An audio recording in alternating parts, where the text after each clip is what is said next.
Of the morning to you. Welcome to Idea Morning Digest right here on Idea TV. We're so excited to have you join us on this wave of conversation. There's been quite a lot happen over this week, and we can't wait to share with you, especially happenings from today. Trust us to always bring you up to speed with stories shaping Africa. My name is Chinatu Oji, and I'm with the melanin popping Cynthia, and together we'll be sailing this ship or boat. I like when you say that. Yes, so together we'll be sailing this ship. I think it's a ship. It has to be a ship. It has to be, not a boat. It has to be a ship. Okay, good morning, Chinatu. Good to be here with you, as always.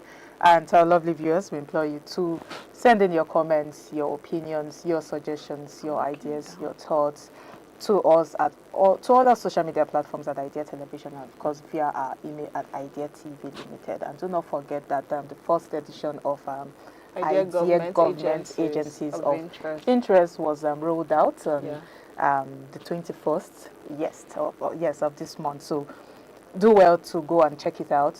Watch the videos, check out the bulletin is out there for you to see. It's all about government agencies driving research, innovation, and of course national development. And the series opens with South Africa's National Research Foundation and a whole lot of other research agencies from around Africa. So do well to check it out.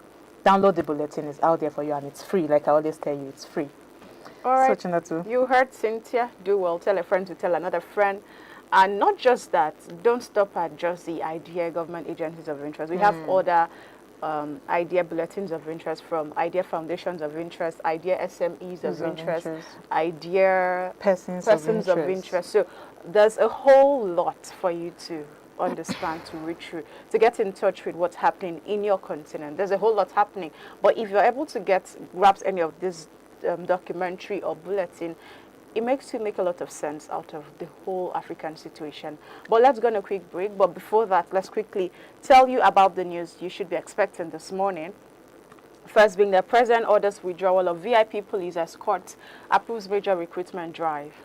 And Kwara Church Abductees regain freedom after intensive rescue efforts. We also see that 50 students escaped Niger school kidnapping as search continues for remaining victims. Okay, and Global Fund faces major shortfalls as donor commitments fall behind target. Well, you'll be seeing this and more during the discussion segment and the news review segment. Don't go anywhere, stay with us. It's still Idea TV.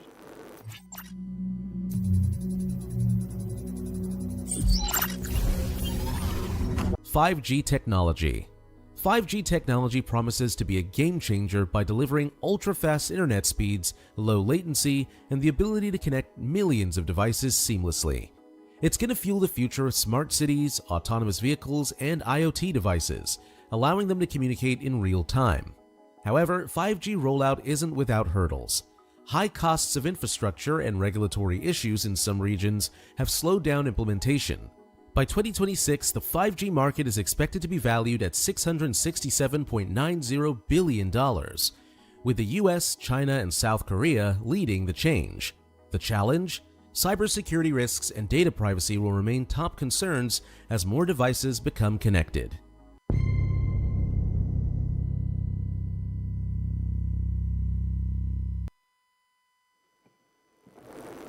Okay, welcome back, and good to know you're still there with us. This is still the Idea Morning Digest, and right about now I want to bring you up to speed with the news review we have for you today. Starting out with the first story, President Bola Tinubu has ordered the immediate withdrawal of police officers attached to very important persons across the country, directing that they return to core policing duties. Under the new directive, VIPs who still require armed protection will now request escorts from the Niger Security and Civil Defense Corps, a move aimed at freeing up thousands of police officers for frontline deployments. The decision followed a high-level security meeting in Abuja with military and intelligence chiefs, during which the president expressed concern over the diminishing presence of police personnel in many rural communities. In response, he approved the recruitment of 30,000 additional officers and ordered an upgrade of training facilities in collaboration with state governments to strengthen community-level policing. The development comes amid heightened security concerns after recent attacks in Kebbi and Kwara states forced the president to postpone his planned international trips. He has since ordered the deployment of more security operatives to added areas and directed the police intensify the pursuit of the perpetrators. This has to be a good one coming from Mr. President, because I saw that picture the first time. I was angry because you've diminished the person's power and authority. Exactly. You know how sometimes we always say that people are not scared of police, they're only scared of the army. It is, first of all, because of how a lot of them are being projected to the public. They tell us every day police is our friend, which is what it's supposed to be. But then it's not, we don't stop at telling us that they are our friends. We also go on to show that these are friends that are almost cheap commodities. You can use them anyhow, which it shouldn't be. So I'm very impressed that the president came out to do this, have this high-level meeting, especially in the heat of the level of insecurity ongoing in Nigeria.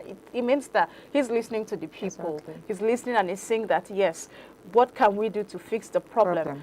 If, trust me, if they redeploy all of those policemen that are attached to, you see some houses have 10 security men. Oga is driving, just one Oga, and then they have 2 vehicles in front, 2 behind, and they're all police officers.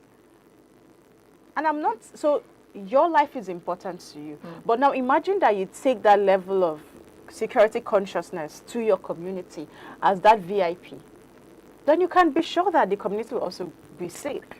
But what we've always had in time past has been the VIPs are only interested in their safety. The people who are around them are not even safe. Maybe the communities where the house is. So you could see in an estate now, oh, there are 2 policemen here only for this Oga. But the other people on the community, they can snatch your phone. So what we are saying is let's redeploy and go back to this community policing thing.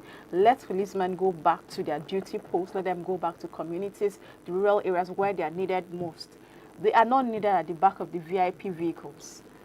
They are needed, but not as much as they are needed in the communities.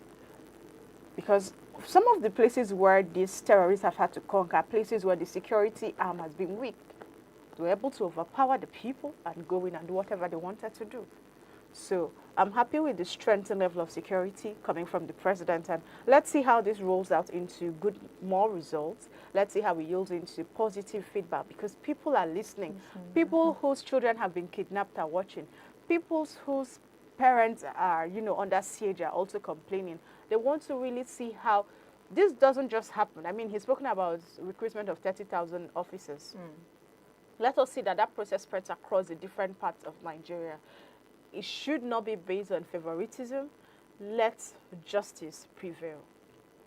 Yeah, I really think this is one of the most consequential decisions the president have taken in recent times, because, just like you said, I feel that, first of all, this is one of this is one demand that Nigerians have been clamoring for a very long time, and the reason is very simple. If you check our police population, or the ratio of police, we have about the lowest police to, population ratio in Africa. Yet, just like you said, we see thousands of our police officers following politicians around, carrying handbags, down to as low as sharing food in parties and, opening car doors for people. And I also like the fact that the president have come out, even if it's on paper for now, to say, look, enough is enough. Let's go back to core policing duties. We must take back our police. I don't know if that's something, but we must take back our police, or we must bring back our police to their core duties. And but another question that has been on my mind is that, will this order actually be implemented? That's another thing we are looking at. I know I always have a but. Is it going to be, implemented at the end of the day? Because we've heard the same announcement before from previous governments about implementations, about, bringing all of these initiatives, and strengthening police structure. But there has always been a problem with implementation. So we hope that this is not another case of, okay, we say it and it's not going to be implemented. And also shifting, what do they call, the VIP protection to civil defense. I think it's a very smart decision too, because if you check the civil defense core duties in their, I think their structure, their act, or how would I call it, one of their duties is to, protect private parties, private organizations and people and whatnot aside, policing the community. But we want to see this executed properly. If we are going to be shifting VIP protection duties to civil defense, it should be implemented properly. It should be carried out properly. Because if we look at it very well, it kind of frees the police officers to, return back to communities that desperately need them. We see that Nigeria has been battling with insecurity for the longest of time, and of recent, it's just been back to back. So we don't want cases where our police will be divided. They will be here trying to fix this problem while they will be carrying out duties that is even uncalled for. And then there's that part about recruiting up to 30,000 officers and upgrading training centers. I think very beautiful. It's very huge. And again, I still go back to recruitment. Recruitment is not the problem. That's one thing with Nigeria. We're always recruiting. The problem still goes back to training. The problem still goes back to discipline. The problem still goes back to dignity of labor. The problem still goes back to welfareism. The problem still goes back to deployment. These are the real issues. If new recruits come in, but continue with the, old culture of, police going to carry out duties they are not supposed to, then we are just kind of, should I say, adding more numbers without adding capacity. So at this point in time, we are saying what should be the main thing here is that the government has finally realized what Nigerians have been, already know what Nigerians have been calling for. Policing, has collapsed when we check the grassroots. It's not just at the upper level. And rural communities have been abandoned. This time around, what we need is real-time implementation. That's the only good move we must carry out, not just about recruitment. Recruitment is good to add more numbers to the police force, but then implementation, proper training must be carried out. But then let's move to the next story. 38 worshippers abducted during an attack on the Christ Apostolic Church in Eruku, Ekiti local government area of Kwara State have regained their freedom. The state governor, Abdurrahman Abdurrazak, confirmed their release, attributing the breakthrough to sustained operations by security agencies and the direct involvement of President Bola Tinubu, who ordered her sweet story, because on one hand, it's kind of a relief that the 38 abducted worshippers from Kwara church attack are now free. And, no family should ever go through such trauma. It's really heartbreaking. But on another hand, we cannot pretend that this is normal. A church, a place of worship. I remember the last time on the Idea Morning that I was talking about why I was questioning rather, why is it that the targets are always soft? Why is it that the targets are always soft targets? Churches, students and whatnot, or places of worship, not even just churches. We've seen this attack. We've seen 3 people killed. Dozens have been taken away like animals. We've seen a whole lot of things. And this shows how bold, coordinated, and should I even say how expansive these operations, these criminal groups have become. They have become very tightened, they have become very structured, and this is one thing people fear. And I was particularly struck by, the detail that the president postponed his G20 trip to South Africa, which is very good. Just like you said in the other news, it shows that the president is very concerned about the people, and we like what we are seeing. So symbolically, I can say this is good that the president is trying to prioritize the country or the people of the country. But we have to be honest. If we can't, we have to be honest that we cannot always continue to wait until tragedies happen, until things happen before the government will show urgency. I've always talked about how Nigeria should begin to move from all of those reactive measures to more proactive measures, to what we really need. Look at preventive measures instead. And another thing here is that the rescue wasn't just a federal intervention. That's what I think stood out to me here. It's about that collective action we are always talking about. We've seen the DSS, we've seen, vigilantes, we've seen the Nigerian police, we've seen the Nigerian army. This kind of reinforces something that I have said many times, that security in Nigeria is now hyper local. Communities are no longer waiting. They want to participate.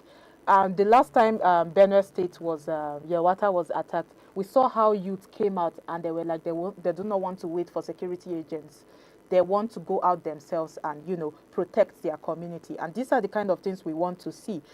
Because we must be clear about one thing, that vigilantes can help.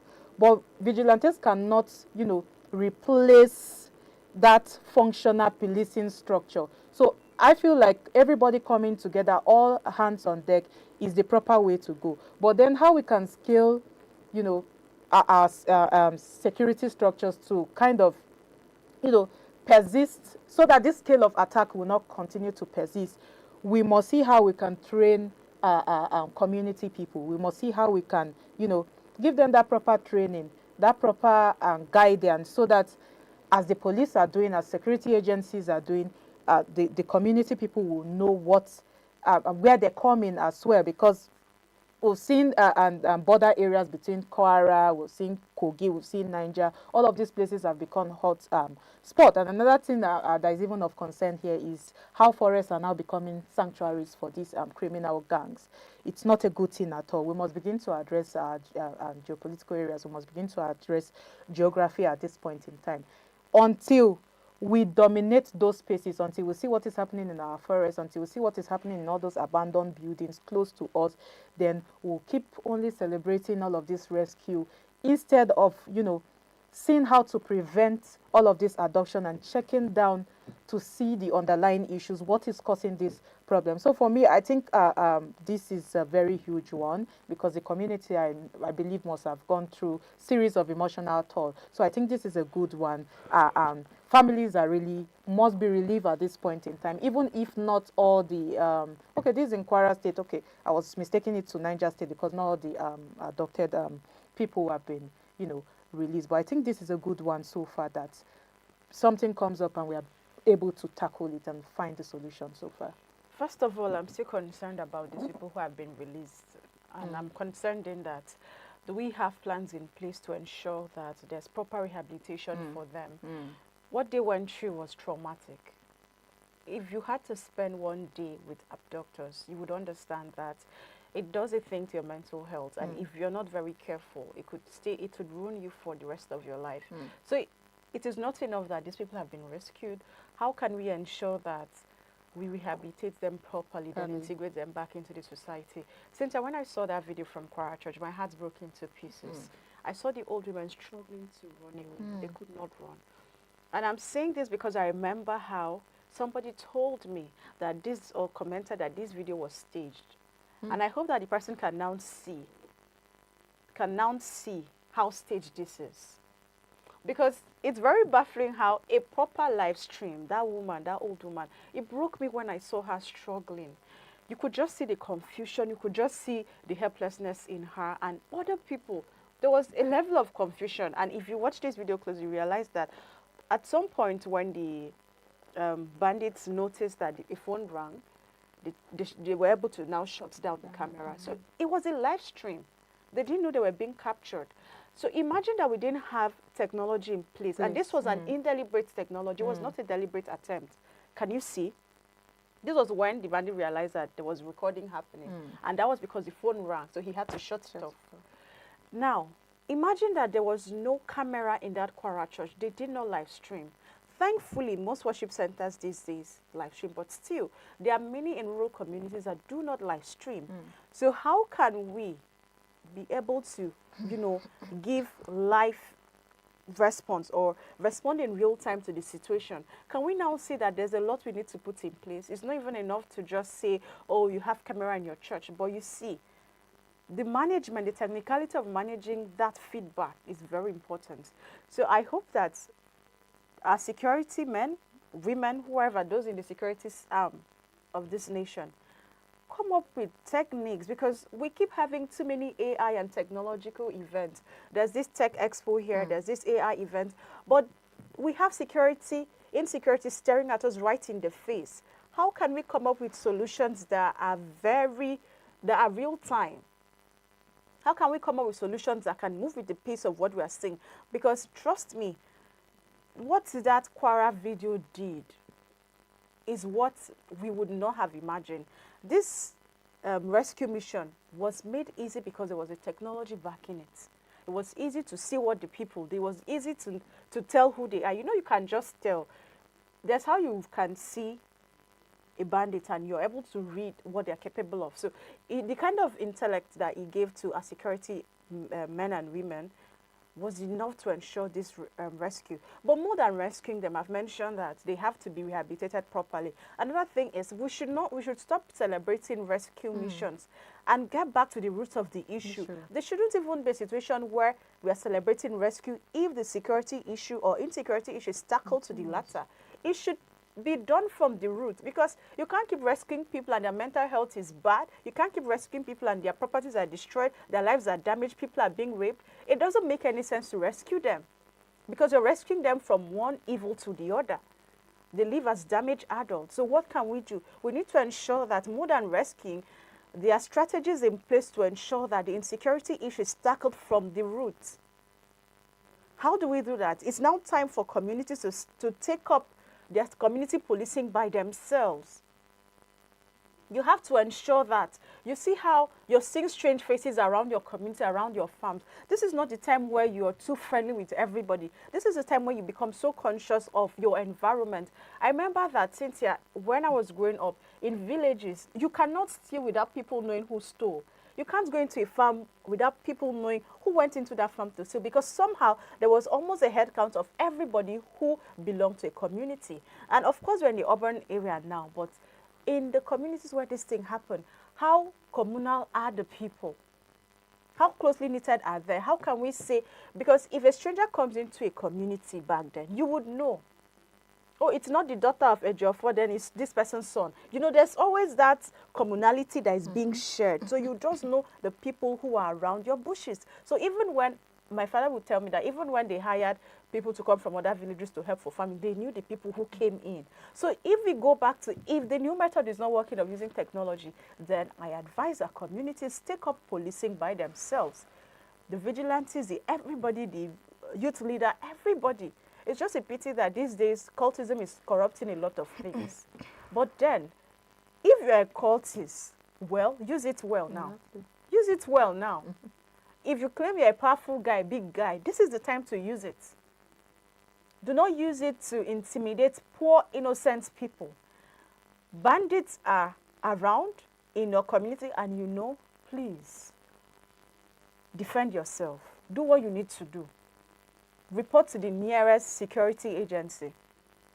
Because if I feel like the more people are just gradually becoming so weakened, and it annoys me, Cynthia, that these people are sharing videos online. They're so bold that they're sharing videos online, and we cannot track their IP address. Some of them go on TikTok and they are posting. You're telling me that the government cannot track these people down? But we can track Yahoo boys. We can track other criminals who say something online. Somebody says something on Facebook. People can track them to their house. But a bandit is showing their location. They're telling you, this is where I am. And the government cannot track them. Nah, we have to do better. We really have to do better. And so it just tells you where the priority is. Since I saw yesterday how a governor of a certain state was doing a grand welcome for himself. I also saw yesterday how a senator was gathered young people to talk about his issue with his wife. Your country is on fire, and the lawmakers, the people in authority who should fix the problem, are less concerned. You gather young people to talk about your marital issues because it has not gotten to your neck. We are one state away from this thing hitting everybody. You're just one bullet away. You think, we often think that it's far. That's the thing. We think it's too far. It's not near us. No. If we're not taking the necessary actions, if we're not looking out for ourselves, then it will get to everybody. And it's not a prayer. And it can get to you directly or indirectly. Exactly. Because if the farmers imagine that all the farmers in Benue are killed. You know, Benue is the food basket of the nation. There was one man who was solely affected, and that man supplied the highest rice in that area, in Benue and even across Benue. He supplied rice to people in bags. So imagine that all the farmers in Benue, for instance, are being killed. Do you know the level of hunger that will hit not just Benue, but everywhere around this region? That's how it is. So it may not affect you directly, but it will hit everybody if we do not take the necessary steps ahead.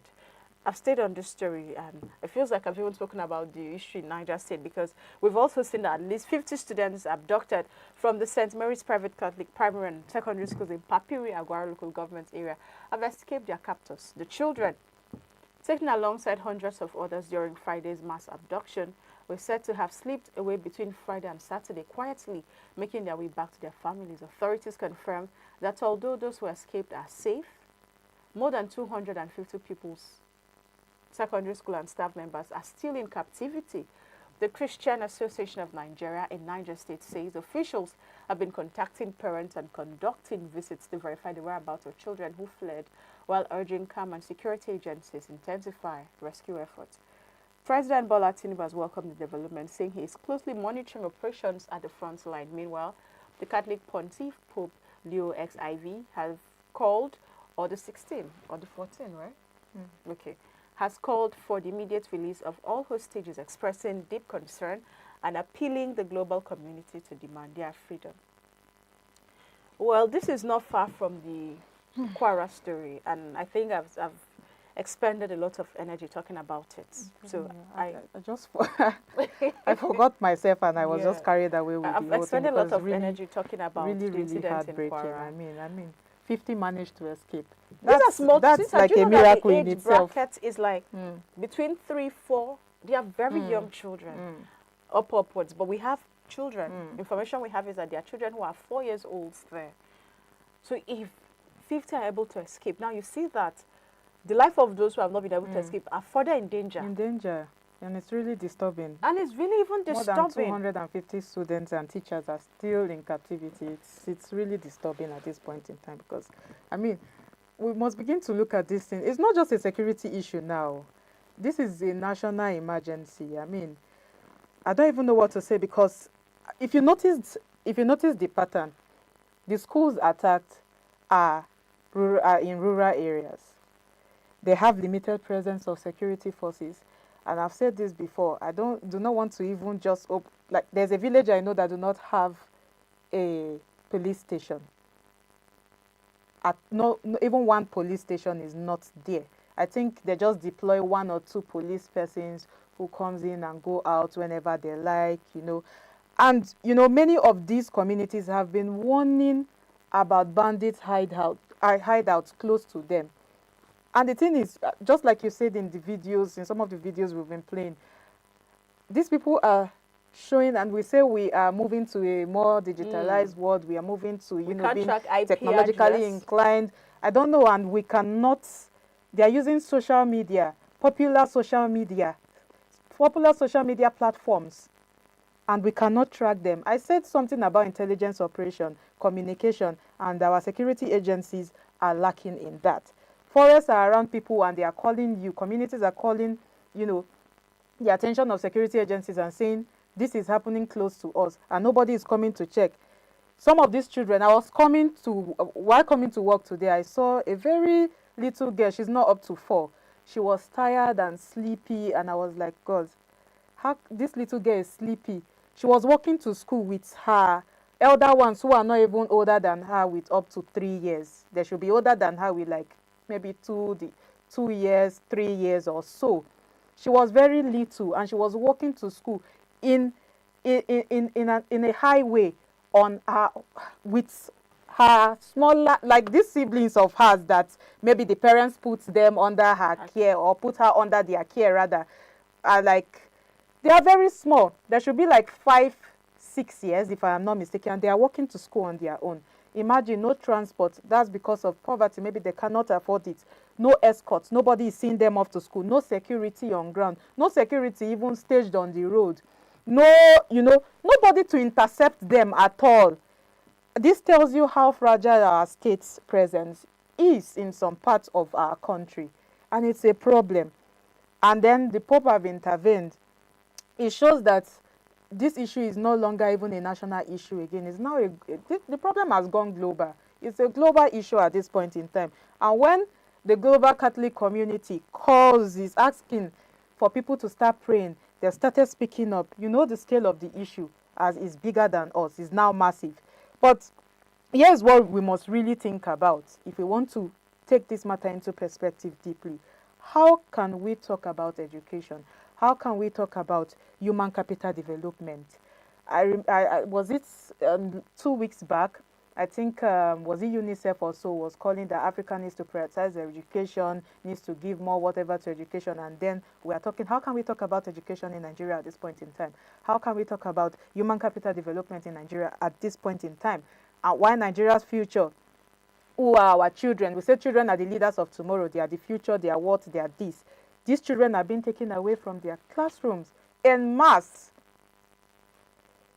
I mean, Nigeria at this point in time, it seems like a nation that cannot protect the leaders of tomorrow. We cannot protect school children, meaning we are playing with our own destiny at this point in time.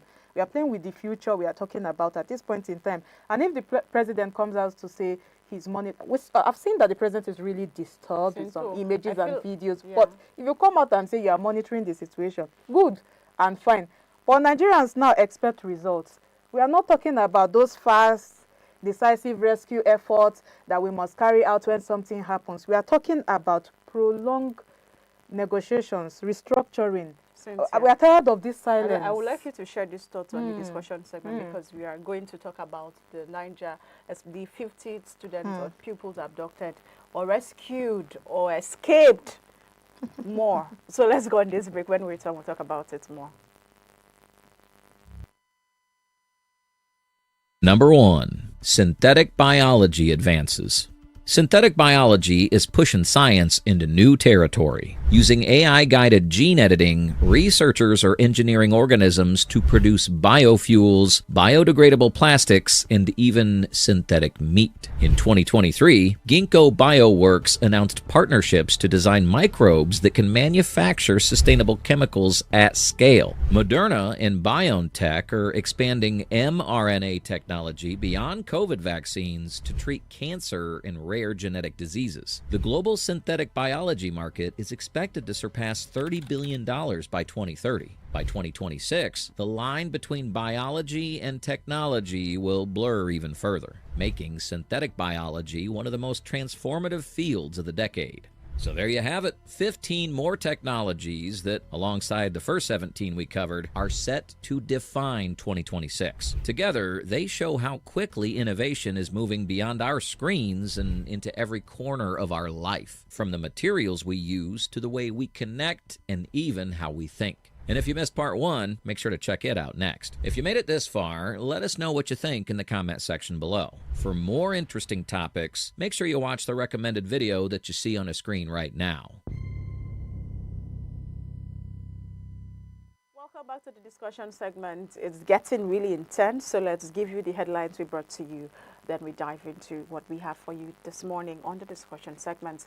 We told you that President has ordered withdrawal of VIP police escorts and approves a major recruitment drive. And Kwara Church Abductees regain freedom after intensive rescue efforts. 50 students escaped Niger school kidnapping as search continues for remaining victims. And well, we didn't talk about this, so let's go into the discussion segments already. The recent escape of at least 50 students from St. Mary's Private Catholic Primary and Secondary Schools in Papiri, Agwara, Eldril, Niger State has given us a glimmer of hope amid one of the most distressing mass abductions in recent months. These children, who managed to slip away from their captors between Friday and Saturday, have safely returned to their families. Cynthia, I want us to talk about this because there are too many questions in the hearts of Nigerians. First is, how were these children able to escape? Are you saying that the abductors were sleeping? If 50 were able to escape and they are children, how about adults? I mean, adults should even lead the charge when it comes to the escape because they kidnapped, the teachers were also abducted. So there are too many questions running through my mind. Too many questions. Where is the evidence that truly 50 escaped? Is this not white propaganda? What really are we saying? Because if you go on X now, a lot of people are saying, okay, where are the people? The Kwara people that escaped, we've seen them. We've seen how they look. They look like escaped people. How about the people from Papiri community, the children? You do not have to show their faces. But how can, what is that glimpse of hope that we need to hold on to know that, oh yes, actually, these children escaped? Are you saying that the children were more powerful than the abductors? Abductors. Are you saying that the bush was so free at that time and 50? It doesn't sound like a miracle to me. Maybe it is. It looks like a whole, I don't know. There's too many questions. I do not want to say it's a game. I do not want to, but children to escape, I'm not saying they can't escape, but for them to escape, then you know that if truly they escape, then the other people who are still in captive, their lives is in dire danger, serious danger. I want you to comment on this. I mean, first Because of all, you started talking about yes, it first there. of all, we woke up with mixed feelings. Yeah. Seeing, I mean, we are just trying to get a hold of Kwara State, Kebbi, Kwara, and then we've moved. We woke up this morning, it's Niger State, and so many feelings, so many questions, so many concerns, so many issues around this case. Because, like I said before, on one hand, it's kind of a relief that, okay, if some of these students that were abducted were released or escaped, I don't know whichever way it was framed, or they managed to escape, then fine, it's kind of a relief from our end. And on another hand again, we've seen that 250 are still in captivity. So that's another question again. That means we are not even close to holding our breath and say, okay, we are done. We are not done yet at all. That's why I started with saying it's a miracle in itself, because, I mean, it's a miracle in a country where there's mass kidnappings in the past how many days? I mean, in the space of 3 days, we saw 3 things happen. 3 cases of insecurity happened, death and whatnot. These are not small cases. And we know how most of these kidnappings end. They are usually like prolonged captivity, you know, and they usually end up in unresolved tragedy. So when we say some of these children escaped or managed to escape, I don't know what we mean by that, but then part of the people that were abducted are not just pupils of the school, both staff, meaning adults. They are still in captivity, and they were abducted by armed men. So if we are using the word escape, how did these children maneuver, you know, these people with guns, people with... So there's so many things here. Why we want to hold that, we can let's just be joyous a little that, okay, we've seen some of the abducted people, maybe they can lead the way to where the others are, or maybe they can begin to trace, you know, their way to finding the others. And you know, another thing again is that when we talk about this persistent insecurity is what is disturbing me, because when we say another school kidnapping, it's beginning to sound like a normal thing in Nigeria, even if abnormal, but it's beginning to sound like a normal thing, because the scariest part is that we are getting used to it. Last time I was talking about how we started with Chibok, you know, over 145 girls or 145 girls, but over 100 girls. Dapchi, Kagara, is it Tajinya, Abi, so many places in Nigeria now in the north. It's a cycle: kidnapping, outrage, promises, rescue operation, and then silence. And then it almost seems like everything is over, and then we go back to that circle again. But there's something very uncomfortable that I must say. I've always asked this question: why is it rural communities? Why are rural schools still the soft targets here? Why are rural places of worship still the soft targets here? Because these communities are basically unprotected islands. Let me just put it that way. Travel to many communities. If you're carrying out advocacy, outreach, and whatnot, community impact programs, travel to many communities and you see that there are no security agents there, no police stations, nothing. Most of them are usually guided by their community police, you know, self-employed or self-acclaimed police agents, or maybe community vigilantes, or maybe the youths. But the government must address this issue. It's a problem. We must address this issue of school security. There are so many things that needs to be put in place. It means that schools infrastructure, and when we talk of infrastructure this time, I'm not talking about just the buildings. It means that schools infrastructure are not prioritized at this point in time, because we're just talking about the video that we watched of how our political leaders were fighting over things that are not relevant, and this is happening in the time all of these security issues are emanating again. It means that we are treating election security, urgency and planning and whatnot as the most, as what is of priority at this point in time. That's what is of importance at this point in time. And we are looking at what needs to be addressed unchecked. And it's a problem. So I know, there's a big problem here, Chinatu, especially when it comes to children. That's why I'm really, really worried, especially when it comes to children. I'm so afraid because children cannot go to class again. Children cannot walk to school.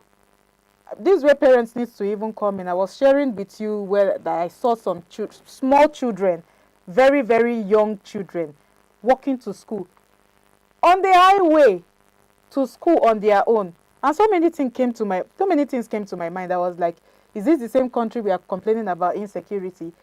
And somebody just woke up, got these children ready for school. The children were not even wearing proper uniform. They were looking very tattered, like they were even returning from school this morning. And somebody woke up, got these children ready for school, and left them to walk on their own to school. I just feel like we cannot talk about national development. We cannot talk about a whole lot of things, and then we ignore the safety of the people of this very country we are talking about, that are supposed to drive this development we are talking about. We must start to show concern, because there are so many effects of this, so many impacts. Talking about trauma, because that's something we don't even emphasize in Nigeria. I remember earlier this year we were carrying out a mental awareness day, and they were like, Nigerians are stable, and Nigerians said, and the study they carried out, the report came out that I think only 2% of Nigerians are they can say are sane at this point in time. Yeah, some of our celebrities were involved in that campaign. Yeah. So you can imagine, you were talking about it, you were hitting on that point the other time. When these abducted people come back, how do they rehabilitate them? Now, these 50 children, they didn't just escape, with my own understanding, because I feel like they ran for their lives.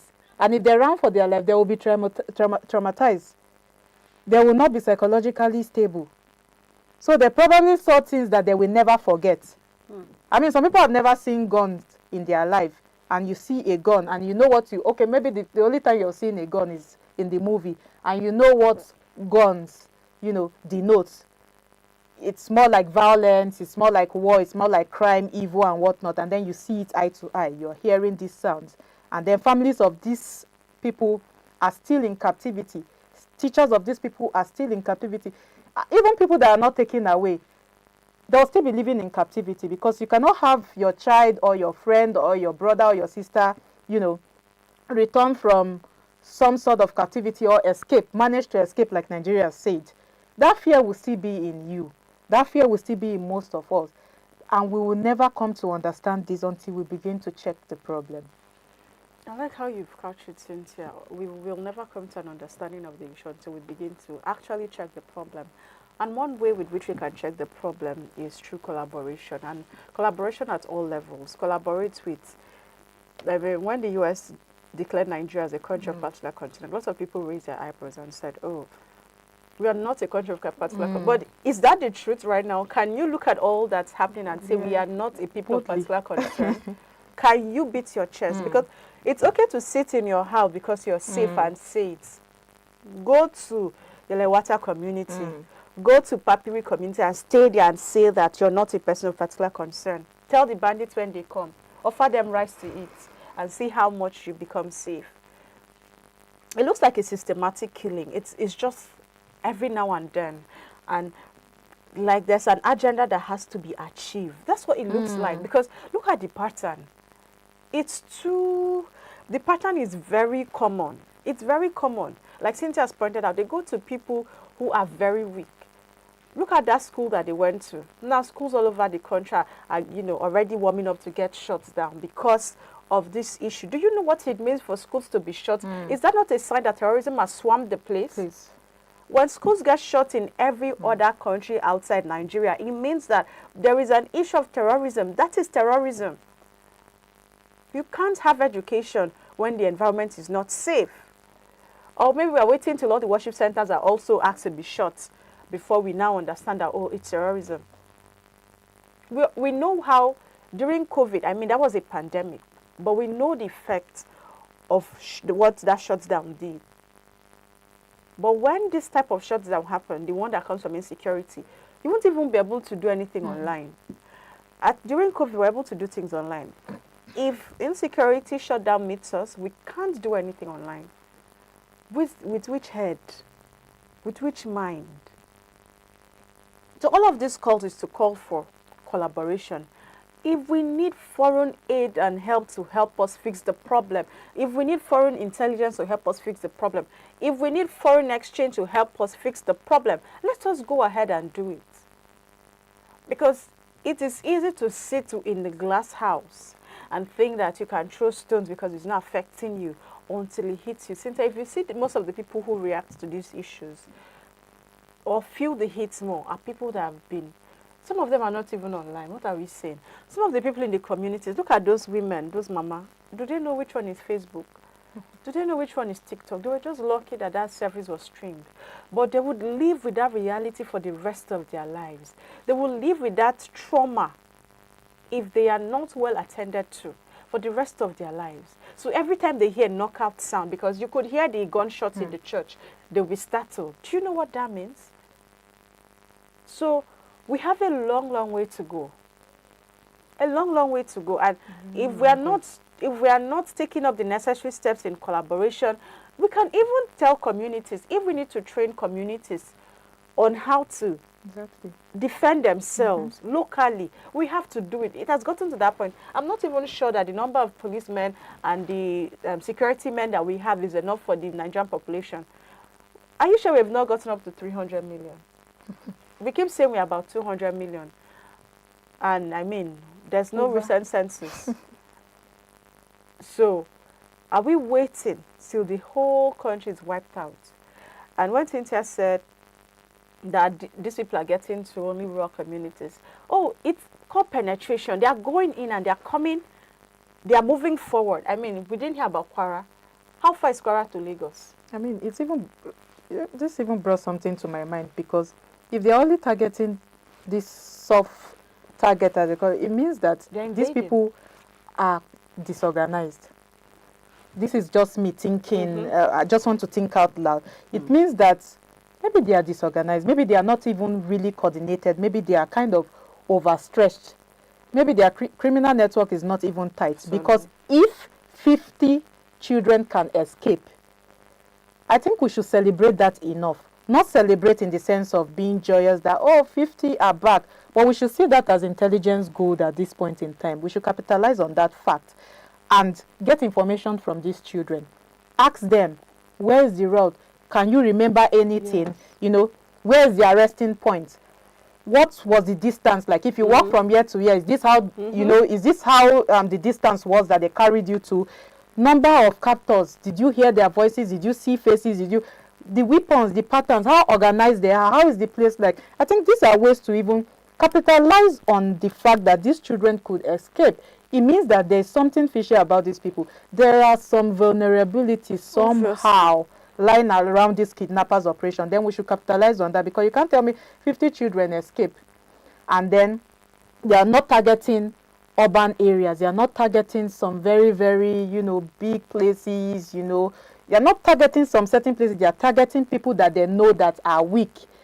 Weak not in the sense of they are weak literally, but they can't do enough for themselves. They can't protect themselves enough. They are targeting, you know, I mean, unsuspecting people. You can be in the church and your mind is not, I mean, your mind cannot be there. You've gone to worship God. You are in school. You are even trying to understand what the teacher is saying, and then you just hear boom, and then you get adopted. So it shows that if these people are going to these places and they are not going to some certain places where they know that they will be combated, or there will be, you know, I mean, there will be some serious battle, it means that there are some lapses with these people's organization. There are some vulnerabilities, and Nigeria should begin to think decisively now. This is not the moment we are. This is not the moment we have to start thinking of, oh, they are back. Oh, thank God. Let's how will the other ones come? No, this is where we have to start thinking decisively. How can we capitalize on these people's vulnerabilities now? We have to be, but at the end of the day, we still have to be careful with that too. And what the Pope is saying, speaking out, calling, I think I think this is, I don't know if I can say we need the US to come in. We've always spoken about collaboration and partnership, and we've gotten equipment from them. This already. is one. We've been getting equipment what from are we them. using? If we do not know how to use it, let's call them, let them come and teach us how to use it. We need to employ a lot of security measures at this point in time, not just one way. Because I think another thing that we are doing is that we are living in denial. Yes. I watched the interview with the foreign minister, and I was just asking myself, what is happening? It felt as though there was no direct contact with the reality on the ground. I felt like there was it's just about disclaiming it's not a Christian genocide. It's not a Christian genocide. But people are dying. But people are dying. I mean, how many girls have been adopted in Kebbi? Go and check the names. None of them are Christians. But there is a security issue in the country. Tell them there is a security issue in the country. This is how the security issue is positioned. I was saying it on the other Idea Morning Digest. This is how it is. There is banditry. There is a ice swap. There are some land grabbing. There's communal wars. There's headmen versus farmers. There's this, there's that. Tell them all are security issues, and we are facing a lot, and we need help. Okay, if we are too shy because we're a sovereign nation to say we need help, we need assistance and we need support. If we should frame it that way. It's not, like you said, this is not the time to start living in denial. We have to frame it correctly because we need help. Whether we like it or not, we need help. This issue is no longer a national issue. It's a global issue at this point in time. We cannot continue risking it. We have to do something about it. We really have to. Thank you, Cynthia. I take that as your last thought, Yes. and I just like to inform our audience, do well to reach out to us, do well to comment, do well to keep the conversation going. If you have ideas you'd like us to share, do well to reach out to us. And if you want to advertise anything, we are open to partnership, we are open to sponsorship. You want to sponsor the Idea Morning Digest as a program, you want to advertise on the Idea Morning Digest program, whatever it is, we've got you. So do well to stay in business with us. My name is Chinatu Ojen. I've been with Cynthia Pasi. And we're saying bye for now.